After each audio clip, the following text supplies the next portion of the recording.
안녕하세요. 이번 시간에는 임대차 계약 갱신 요구 행사하고 나서 임차인이 임대기간 만료 전에 나가겠다, 임차인이 중도 해지할 경우에 그 중개보수는 누가 지불하는가, 이거에 대해서 한번 말씀을 드리겠습니다. 기존 주택 임대차 계약 기간이 예를 들어서 2019년 6월 1일에서 2021년 6월 1일이라고 가정을 해봅시다. 그러면 임대차 기간 만료 전에 2021년 6월 1일이 임대차 계약 기간이죠.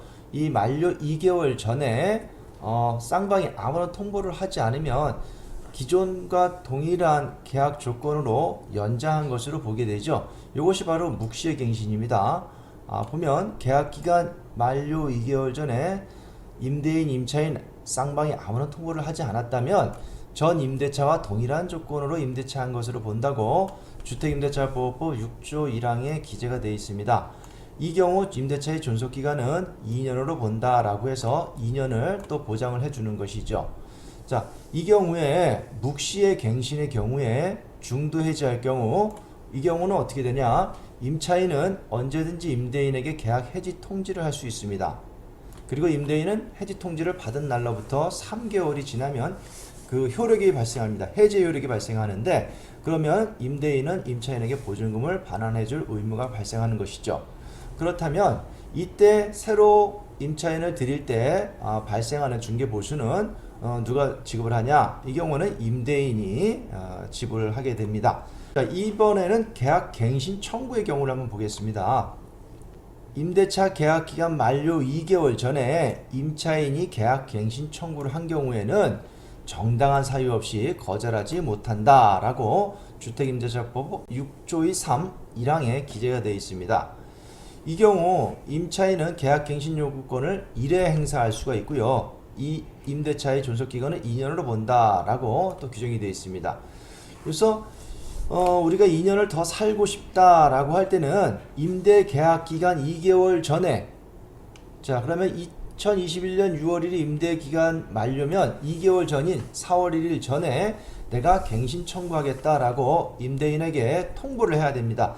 여기에 대한 갱신 청구에 대한 통보는 뭐 문자도 좋고요, 아니면 뭐 카톡도 좋고, 좀 더 내용을 확실하기 위해서는 내용 증명으로 보내는 것이 좋겠죠. 아무튼 계약 그 갱신 청구를 하고 나서 임차인은 2년을 보장을 받는데, 기존 임대차 계약 2년 플러스 갱신 청구한 2년 플러스 해서 총 4년을 보장받죠. 이거는 누구나 이제 많이들 알고 계실 겁니다. 이 경우에 자, 2년을 연장해서 이렇게 쭉 살고 있는데 임차인이 중간에 나가겠다라고 중도 해지할 경우에 이때에 새로 임차인을 드리게 되는데, 이 경우 발생하는 중개 보수는 누가 부담할 거냐, 이 문제지요. 자, 여기서 보시면 임차인은 언제든지 임대인에게 계약 해지 통지할 수 있고, 임대인은 해지 통지를 받은 날부터 3개월이 지나면 효력이 발생한다라고 주택임대차보호법 6조의 3 사항의 규정이 되어 있습니다. 즉 기존 묵시의 갱신의 경우와 같이 임차인이 중도 해지할 경우에는 임차인은 언제든지 계약 해지 통보를 할 수 있고, 임대인은 해지 통지를 받은 날로부터 3개월이 지나면 효력이 발생한다라고 규정이 되어 있습니다. 그래서 이와 같은 경우에 2년을 연장하더라도 임차인이 계약 기간 중에 나가겠다라고 통보를 하게 되면 임대인은 그 통지를 받은 날로부터 3개월이 지나면 해지 효력이 발생합니다. 그러면 임대인은 임대차 보증금을 반환해줄 의무가 발생하는 것이고요. 거기서 새로운 임차인을 들이게 될 때 발생하는 중개보수는 계약 당사자인 임대인이 지불하게 됩니다. 자, 여기에 법은 이렇게 돼 있음을 우리는 이제 이게 보게 됐는데요.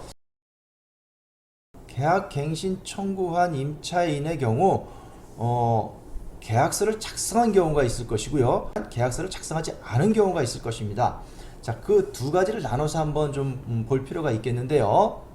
계약 갱신 청구한 임차인이 갱신 청구하면서 연장 계약서를 작성한 경우가 있을 것이고요, 그렇지 않고 연장 계약서를 작성하지 않은 경우도 있을 것입니다.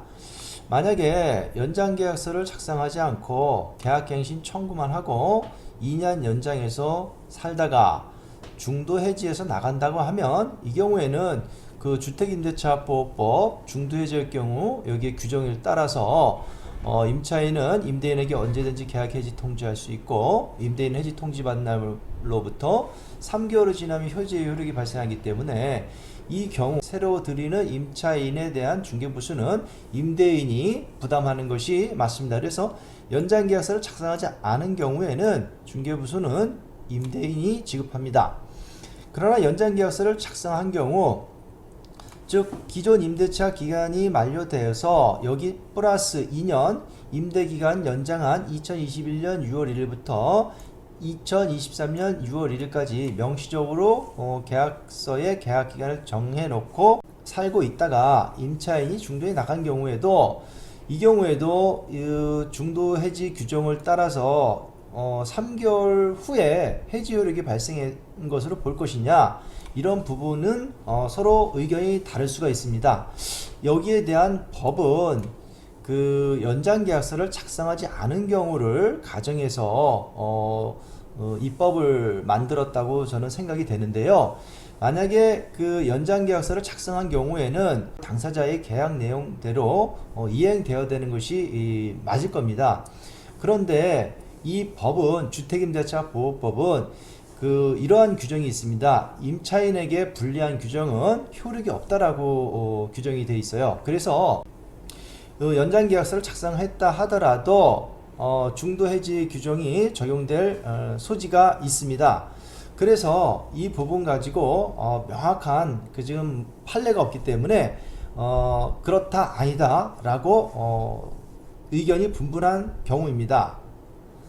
그러나 명확하게 하기 위해서는 연장계약서를 작성하고 여기에 특약을 넣었다면 좀 더 다르게 볼 수 있을 것입니다. 즉 연장계약서를 하고 특약을 넣은 경우 여기에서 말하는 특약이라는 것은 그 연장계약서의 연장계약이 임대차 계약갱신 청구 행사한 계약이고 그 임대기간 만료 전에 중도 해지할 경우에 중개보수는 임차인 지급한다라는 특약을 넣는 것이죠. 이런 특약을 넣은 경우에는 그 중개보수는 계약에 대한 위반을 해서 손해를 입힌 임차인이 지급하는 것이 맞다고 할 것입니다. 만약에 특약을 넣지 않았다면 이 부분에 대해서는 임대인이 부담한 것이 맞다, 아니면 임차인이 부담하는 것이 맞다, 의견이 분분할 수 있어요. 그래서 이 관계를 명확하게 하기 위해서는 연장계약서를 작성하고 나서 여기에 특약, 자 임대기간 만료 전에 중도 해지할 경우에 중개보수는 임차인이 지급한다라는 특약을 넣는다면 명시적으로 중개보수는 임차인이 지급하고 나가는 것으로 볼 수 있을 것입니다.